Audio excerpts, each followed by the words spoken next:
Sejam todos bem-vindos a essa nossa conversa.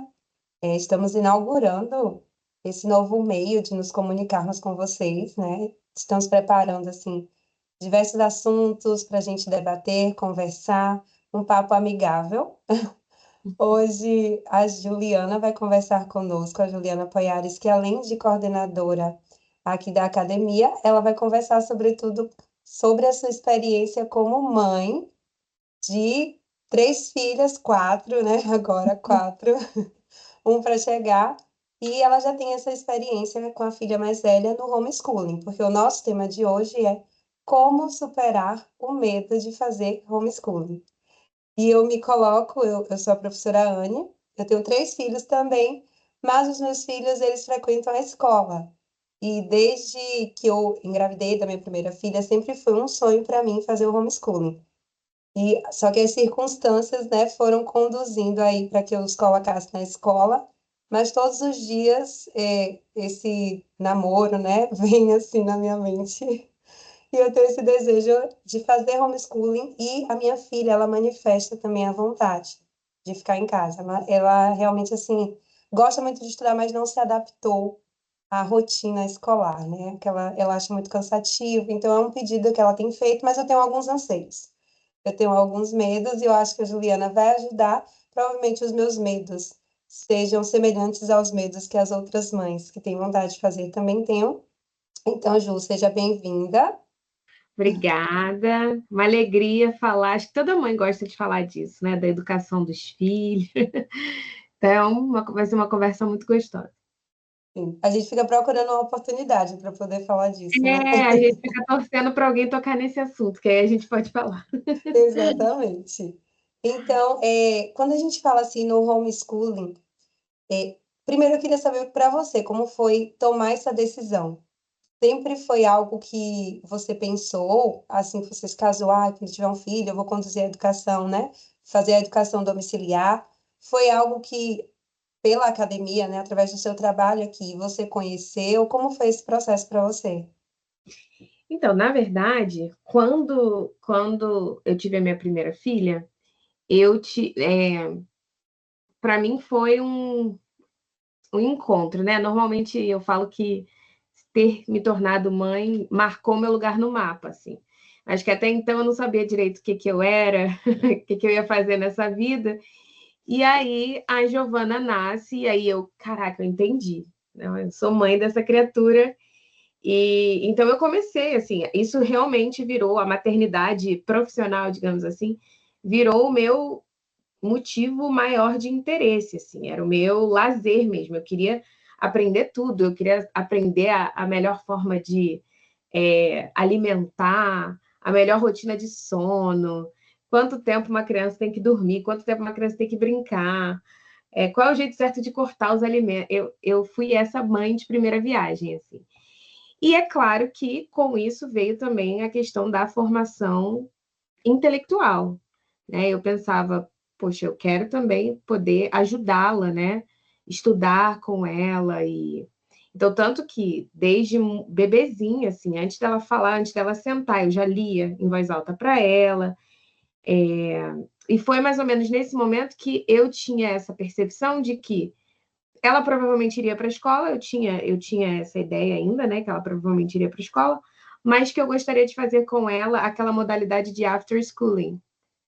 Então eu já tinha esse pensamento, já estudava algumas coisas, até mesmo de educação clássica, gostava de comprar, já tinha, desde que ela era bem pequenininha, esse desejo, né, de encontrar esses contos de fada originais, assim. Então, esses dias eu estava até procurando uns vídeos nossos antigos e eu estava vendo que eu lia o Fabuloso Livro Azul para ela quando ela tinha, tipo, 2 anos. Eu selecionava as histórias, né? Mas eu tinha já esse desejo de enriquecer o vocabulário dela, o imaginário dela. E eu era muito feliz com isso, eu gostava muito, achava tudo isso muito divertido, assim. E aí, em 2020, a gente teve a pandemia. Na ocasião, eu trabalhava numa escola presencial, que era uma escolinha de bairro, assim, da cidade onde eu morava. E ela tinha completado, ela já tinha 3 anos e meio. Estava no ano que ela completaria 4. Então, eu decidi que eu colocaria ela na escola. Eu trabalhava nessa ocasião só de manhã. Então, ela iria para a escola comigo. E de tarde, quando eu voltasse, eu faria o after schooling com ela. Só que foi engraçado, porque ela entrou em fevereiro na escola, e em março teve a pandemia. Então, ela teve, assim, um mês de escola, e fomos todos forçados, né, aí ao homeschooling. Foi o homeschooling compulsório. E foi aí nesse ano também que eu comecei a trabalhar na academia, então essas leituras que eu fazia de forma individual, assim, sobre educação clássica e tal, ganharam outro ritmo, que agora era trabalho, né? Então a gente não podia mais ler só quando, né, quando tivesse afim, já tem que estudar mais de forma mais frequente. E foi quando eu percebi também que dava certo, que essa estrutura funcionava para a gente. Na ocasião, meu marido e eu, a gente estava em casa, eu percebi que eu conseguia cobrir com ela, em pouco tempo no dia, aquilo que era adequado para a idade dela, porque tem isso, né? Muitas vezes a gente pensa que essa escolha não é para a gente, porque a gente imagina aquela estrutura de escola, né? Então, nossa, eu vou precisar encher 2 turnos do meu filho com atividades. Eu não sou capaz. E aí eu te digo, eu também não. Se eu tivesse que encher 2 turnos da minha filha, na época ela tinha 4 anos, né? 4 anos, nossa, não teria dado certo, mas eu percebia que a gente conseguia fazer uma pré-alfabetização, né? Um início ali de matemática, muita leitura em voz alta, em pouco tempo no dia. E aí, conforme as coisas foram voltando, eu percebi que eu não voltaria ela para a escola regular. E aí, logo depois veio a academia com o Dulcis Via, que oferece, né, toda a grade, enfim.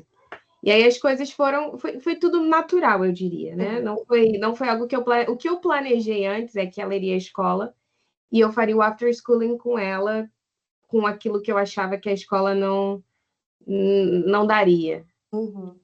Mas aí as circunstâncias foram se desenrolando e aí a gente acabou ficando nesse cenário, né? Mas hoje com ajuda, né? Não sou só Sim. eu e fé, né? Tem bastante ajuda da academia e tal, mas aí a gente entendeu que esse seria o melhor e a gente tá muito satisfeito com o desenvolvimento dela até hoje. Inclusive, até fiquei curiosa com essa sua última fala, para saber o que você pensa sobre os pais eles conduzirem aí os estudos. Muitas famílias fazem isso, né, sem ajuda, mas pelo que a gente percebe no nosso trabalho e também pela sua própria experiência, chega um momento em que é necessário ajuda. Chega para todos, não é verdade? Eu diria assim, principalmente para quem também vive a realidade da família com muitos filhos. Assim, até eu já entendo como muitos filhos, assim, 2. Eu vou dizer por quê. Porque chega um momento que cada um vai ter interesses diferentes, necessidades diferentes. Por exemplo, um vai querer fazer judô, o outro vai querer fazer natação.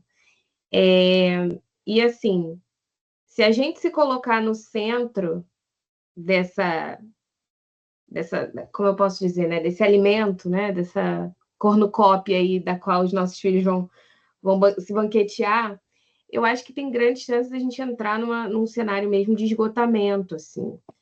Porque por mais estudiosos que nós venhamos a nos tornar e por mais apaixonados pela educação que nós sejamos, nós somos uma pessoa só, né? Muitas vezes ali, por exemplo, hoje o meu marido, ele já se envolve bastante, porque foi um processo natural também, e também porque ele trabalha de casa, né? Mas, mas eu ainda sou ali o centro, né? E agora com 3 crianças, muitas vezes eu me vejo assim, sabe quando você tem aquela sensação de que apertaram todos os seus botões? Assim? Ontem mesmo, a minha filha mais velha estava lendo um livro de capítulos e ela ainda está naquela fase que ela quer ler em voz alta, porque ela quer mostrar para você que ela está lendo. Né? Então, ela não lê com a voz da mente ainda, ela lê com a voz da garganta. E aí eu estava do lado dela para ajudar com uma palavra ou outra que ela não conhecesse e tal. E a minha de 4 anos, que está naquela idade da leitura em voz alta, estava também com o livro de dinossauros aberto e queria que eu lesse o nome de todos os dinossauros. Então, assim, e ainda tinha a minha bebê de 2 anos ao redor. Ou seja, eram 4 mulheres falando ao mesmo tempo. Na prática, eram 4 mulheres falando ao mesmo tempo. Quando a gente tira uma foto assim para colocar no Instagram, parece lindo, né? Parece, nossa, que fofo, né? Olha lá, cheio de criança estudando, mas assim, pode ser muito caótico. Então, para mim, é muito importante que cada uma delas, quando chegarem à idade formal, né, como é a Giovana hoje, que cada uma delas tenha um momento delas de estudo individual também. É que ela não precise de mim, porque senão eu fico doida. Sim. Então, e alguns pais vão chegar a essa conclusão um pouco mais velhos, assim. Alguns pais vão levar só português e matemática, isso é uma coisa que a gente vê muito aqui na academia também, né, Anne? É. Muitos pais dão conta de ir até a adolescência porque eles se preocupam só com português e matemática. Uhum. E aí o que vier extra disso é lucro, É. entendeu? É um pouco diferente daquilo que a gente acredita. Né? A gente É. acredita num banquete recheado aí de várias ideias e várias disciplinas diferentes. Então, pensando assim, é importante ter ajuda, nem que seja para uma ou duas disciplinas, né? Às vezes a gente não vai delegar todas as aulas para tutores, mas é só pensar que pode ser a mesma relação que a gente tem às vezes com os esportes. E, no geral, uma mãe não vai dar aula de judô para seu filho, né? Não vai dar aula de balé para sua filha, vai matricular numa escolinha, né? Sim. E aí você delega essa parte do exercício físico, que é muito importante também.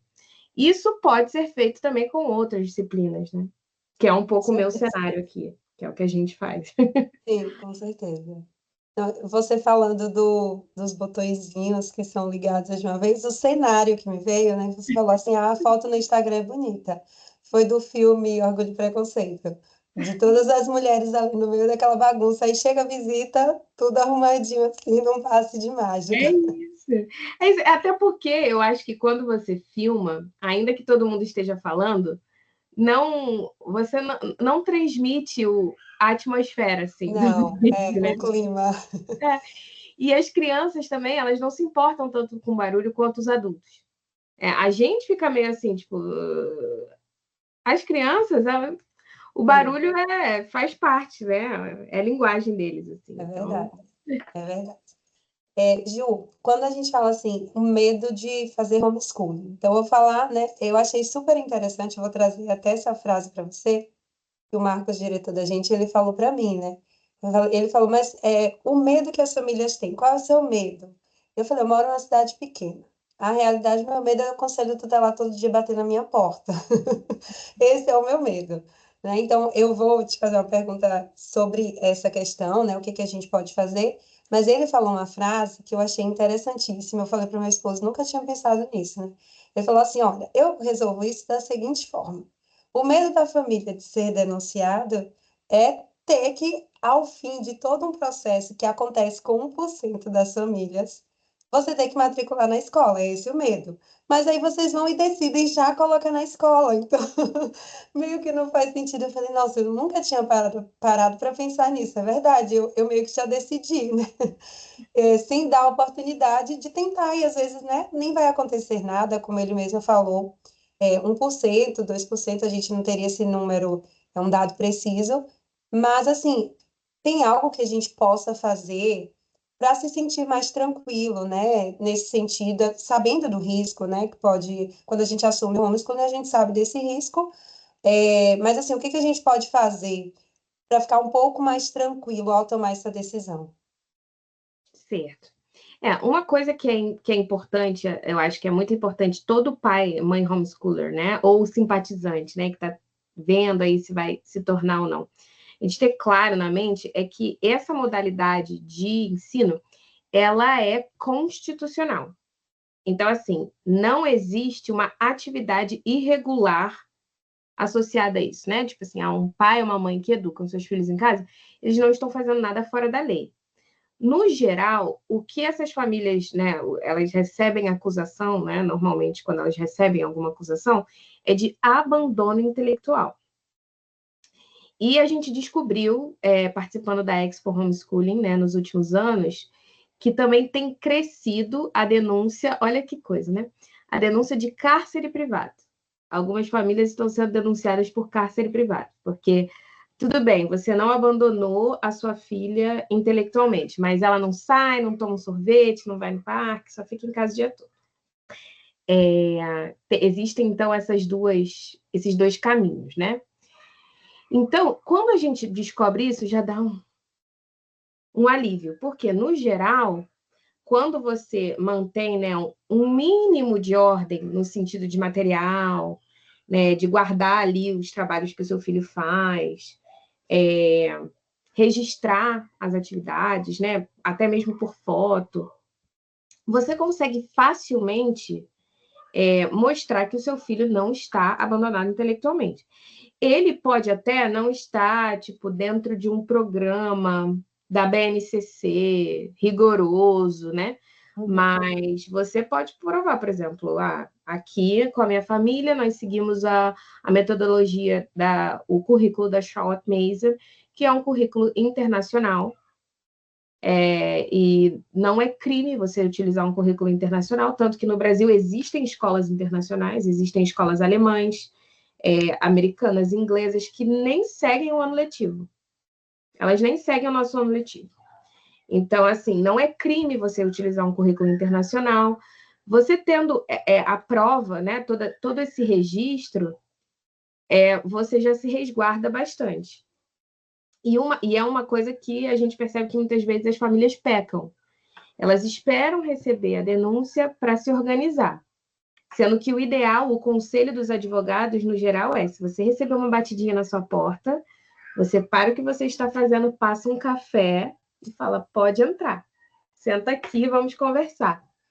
Né? E aí você mostra tudo, mostra o quarto onde a criança dorme, mostra a sala onde a criança estuda. Por exemplo, aqui em casa, a nossa casa é bem pequenininha, né? É uma casa assim, mas é o tamanho de um apartamento, eu diria. Aí a gente fala que aqui em casa não tem cantinho dos livros. A casa é o cantinho dos livros. Então, você pode fazer a tour. Olha, esses aqui são os livros que ficam na sala. Esses são os livros que ficam na cozinha. Esses são os livros que ficam no escritório. Né? Aí você vai perguntar, que criança de escola pública hoje em dia tem essa quantidade de livros em casa? Só aí o abandono intelectual já fica para escanteio. Né? Só aí. E aí você já mostra todos os registros que você tem. Aqui em casa, a gente também faz o registro dessas atividades livres, justamente por conta dessas denúncias de cárcere privado. Então, por exemplo, a gente sai para ir no parquinho, a gente tira foto e coloca numa pasta do Drive. Por exemplo, agora na Páscoa a gente recebeu visita dos nossos compadres. Aí a gente fez um turismo aqui pela cidade, tiramos foto e colocamos lá. Vamos no museu, vamos no cinema. Vamos comer num restaurante diferente, assim. A gente teve uma vez que foi comer num restaurante que tinha umas comidas diferentes, assim, uma comida portuguesa e tal. Tira foto. Então, assim, não dá para dizer que não é uma criança que está saindo, conhecendo outras coisas, conhecendo outras culturas, visitando o museu e essas coisas. Então, o ideal é que a gente tenha isso sempre atualizado, né? Com o mínimo de atraso possível, porque aí, se a gente é surpreendido por uma visita, a gente e isso já pega bem. O que as advogadas com as quais a gente já conversou falaram para a gente é que quando a família já mostra essa tranquilidade, não, imagina, pode entrar, vamos conversar aqui, deixa eu te mostrar aqui umas coisas. O conselheiro já fica tipo, não está devendo nada, né? Não está. É diferente de você, não, opa, vem, volta daqui a 15 dias, eu tenho meus direitos. Percebe a Aí, insegurança, né? exatamente, aí percebe, ela tá querendo esconder alguma coisa. Tá querendo esconder alguma coisa. Sim, eu não sabia dessa denúncia de cárcere privado. Eu vi uma vez, de uma mulher que eu sigo, eu esqueci qual é. E eles já tinham passado por várias denúncias, até que a última eles falaram que era por elitismo cultural. Não era abandono, era elitismo. E aí é interessante, porque você falou que a gente pode escolher o currículo, então não tem por que você questionar porque que eu estou oferecendo aqui uma literatura mais clássica para os meus filhos. E, bem, achei também interessante quando você falou do cárcere privado, porque tem uma pergunta minha que eu observo assim, principalmente alguns pais que os filhos já foram para a escola e tiram. como não fazer da casa uma escola, né? A gente percebe isso. Quer preencher, por exemplo, a manhã todinha da criança, ali de 8 às 12, né? Sem uma pausa com aulas, e aí de tarde tem que fazer lição de casa, tem que ter muita lição de casa que a escola passa. Como é quebrar, né? Romper com essa mentalidade de escola para que também fique leve o homeschooling, porque eu penso que se você transformar a sua casa em uma escola, a tendência é que seja um desastre o homeschooling, né? Não saber separar ali a vida de família do momento de estudo. Então, conta pra gente, assim, quais suas dicas, o que que a gente pode fazer para não pecar neste sentido. Ah, isso é muito importante, Anne, porque uma coisa que eu percebo aqui é que quando a gente erra a mão, assim, alguma exigência, alguma cobrança, prejudica muito o relacionamento mãe e filho, sabe? Então, isso eu acho que realmente é uma coisa que precisa de uma vigilância, né? Porque, no geral, a família que escolhe essa modalidade de ensino, ela quer cuidar do filho, né? Ela quer preservar, ela faz isso porque ela ama muito. Não que as mães escolares não amem, não é isso que eu estou falando, mas assim, normalmente é um zelo, né? É um movimento de zelo. É engraçado essa notícia do elitismo cultural, assim, porque não é uma questão de elitismo, é questão de cuidado, né? Eu quero passar essas 4, 5 horas que o meu filho passaria na escola, eu quero passar com ele, porque eu amo, né? Porque para mim é bom que ele esteja aqui e ele demonstra que gosta de ficar na minha companhia também, enfim, né? Então isso é uma coisa muito importante para a gente ter em conta, né? Ter esse lembrete sempre das mães, né? Que nós vamos dar aula para os nossos filhos, mas ainda somos as mães. Então a gente não precisa virar, né? Eu costumo falar aqui com o Cristiano que eu tenho um modo. Sabe Matilda, do Roald Sim, Dahl? Tem a Miss Honey, né? Que é aquela fofinha, fofa, e tem a Miss Trunchbull. Aí eu falo com o Cristiano que eu tenho meu modo Miss Honey e eu tenho meu modo Miss Trunchbull, que a gente tem que controlar a Trunchbull, porque senão ela toma conta da escola, entendeu? é verdade. Mas eu diria assim, isso é um aspecto também muito importante dos pais educadores, né? De buscarem sempre o esclarecimento, no sentido assim, de sempre estudarem, para eles terem a segurança de que os filhos não precisam de uma rotina de 6 horas de estudos diários, né? E isso só vem quando a gente realmente chega a essa conclusão. Só me ouvir falando, só ouvir a Anne falando, não vai te convencer. Porque tudo que a gente viu na nossa vida foi esse modelo de escola, né? Ou uma escola integral ou parcial, que tomava ali pelo menos um turno inteiro. Então, assim, você sair desse modelo para um modelo mais flexível vai te dar essa sensação de que você está devendo alguma coisa. Mas no sentido prático, aqui na minha experiência prática, o que eu posso dizer é que a minha filha, ela floresce muito nos seus momentos de recesso, que a gente chama, né? Que são esses momentos de intervalo.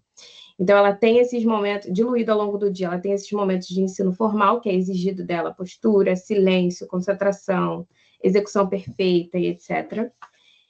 E ela tem costurado no dia dela momentos que ela pode andar de bicicleta do lado de fora, brincar de boneca, desenhar, ler, fazer o que ela quiser, né? E uma coisa que eu percebo muito também, que é algo que eu nunca tinha visto fora da academia, que são as férias diluídas ao longo do ano, né? Já aconteceu, ano passado isso ficou muito claro, que foi o ano de alfabetização dela mesmo, né? E eu percebi que, às vezes, dificuldades de leitura que recorrentes naquele trimestre, ela voltava das férias e superava. Eu sei que é difícil até explicar, porque parecia mágica. Parecia assim, ela só precisava de um pouquinho de descanso aqui para que essas ideias assentassem, Sim. e agora ela consegue, enfim, ficar tranquila, superou a dificuldade, né? Superou mesmo a dificuldade. Então, e isso para nós é uma tranquilidade. Por exemplo, hoje em dia, a minha bandeira vermelha já é outra. Já é assim, será que ela está tendo tempo livre o suficiente? Será que ela está passando tempo ao ar livre o suficiente todos os dias? Será que eu estou lendo em voz alta para ela o suficiente? Então, assim, quando a gente ganha essa segurança de que a gente não precisa reproduzir a escola em casa, realmente vira a lista de prioridades aí, né? Então, é claro que a gente vai exigir aquilo que tem que ser exigido, né? Então, se você tem que estudar, fazer a sua caligrafia tantos minutos por dia, você tem que fazer o seu trabalho de matemática, né? A sua leitura diária. Tudo bem, isso será exigido, mas é aquilo que eu falei no início. Quando a gente soma esses bloquinhos, a gente vê que dá pouco tempo. Não é o suficiente para preencher um dia ou uma manhã. Então a gente pode ficar tranquilo, né? A gente pode deixar as crianças brincarem de lama um pouquinho, tomarem um banho de chuva, andarem de bicicleta um pouco mais, porque isso não necessariamente vai estar atrasando as crianças, né, de alguma forma.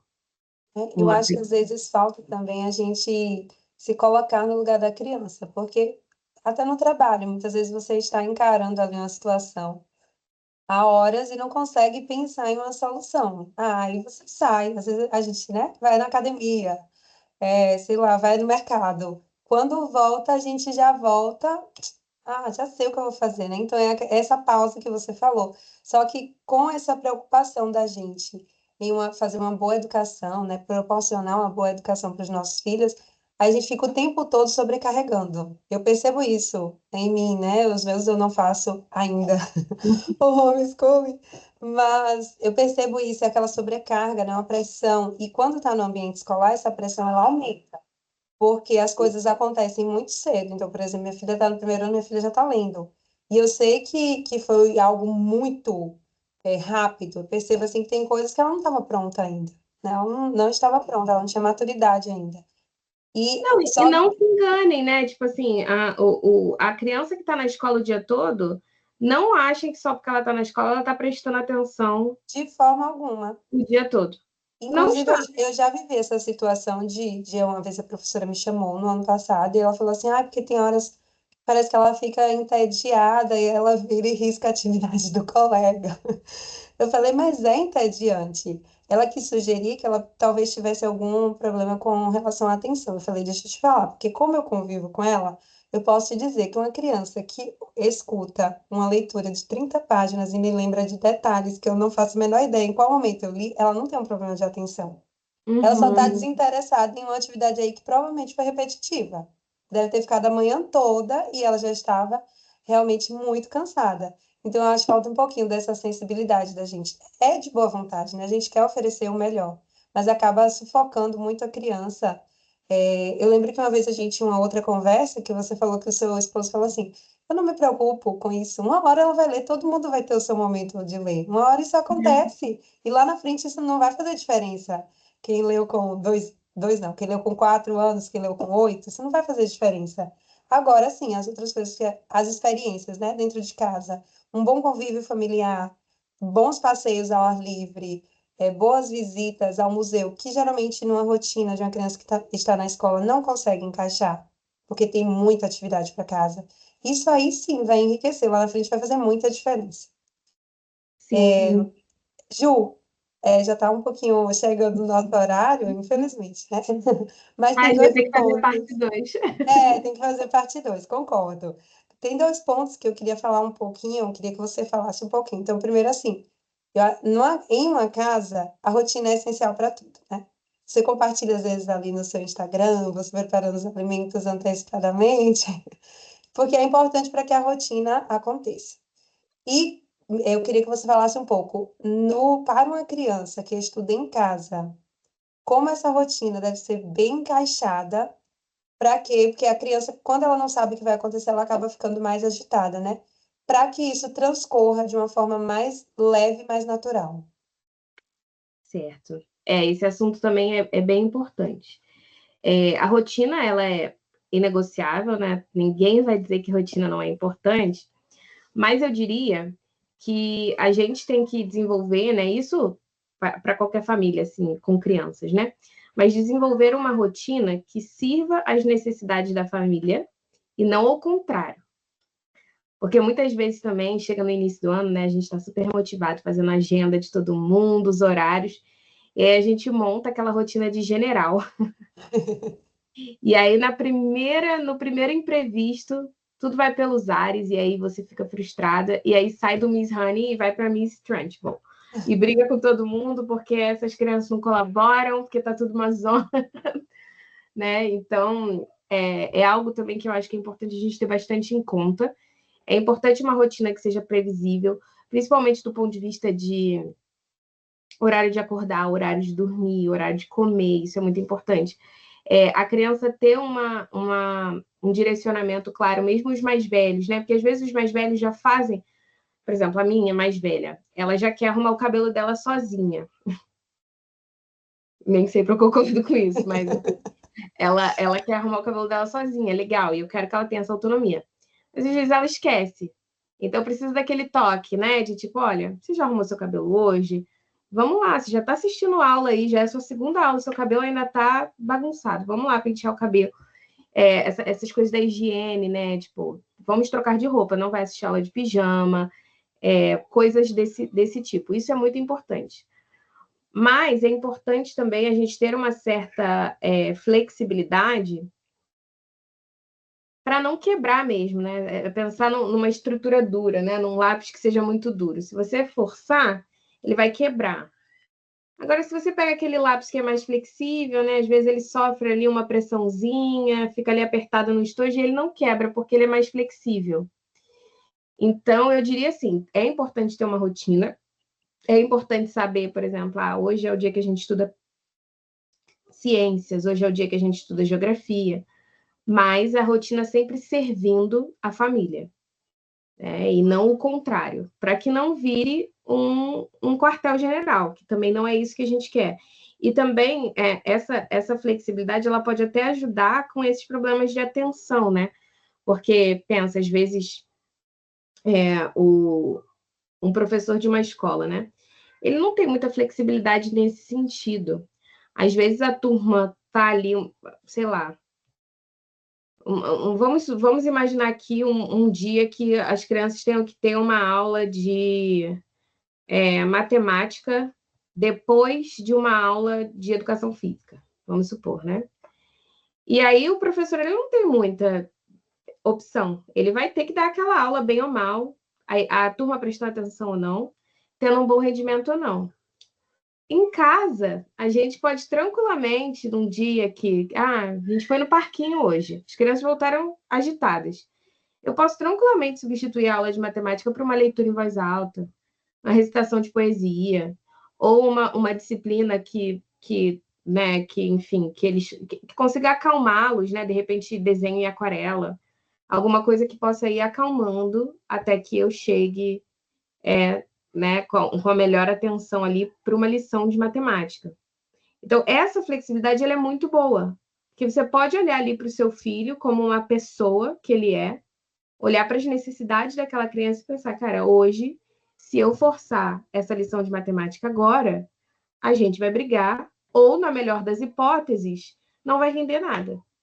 Ele vai copiar aqui as respostas que eu der e não vai fazer nenhum trabalho intelectual, né? Não vai pensar essas questões. É como se fosse Agora, só para dar um check, né? Um check, porque só estava para tudo. dizer assim, ó, o conteúdo programático tá em dia.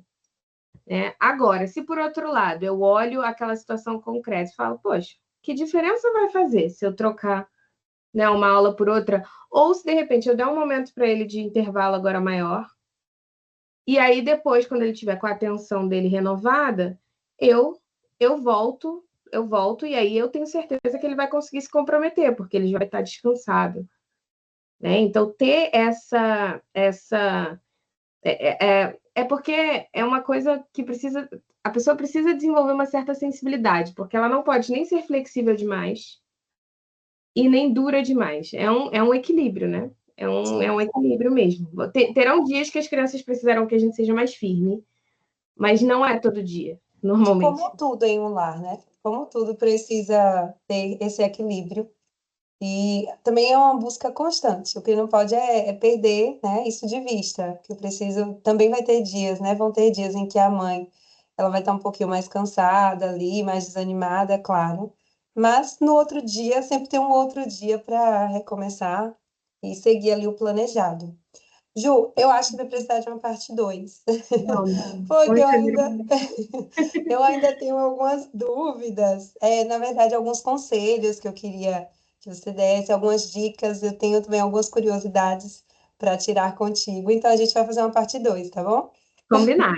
Então, essa é a parte um, pessoal. Aguardem o próximo episódio. Exatamente, mas é sempre uma alegria conversar contigo, eu sempre aprendo muito. Então, nós agradecemos a vocês que nos assistiram e agradeço a você, Ju, e esperem pela parte 2. Isso aí, obrigada a você, foi ótimo. Já estou ansiosa pela parte 2. Tchau, tchau. Tchau, tchau.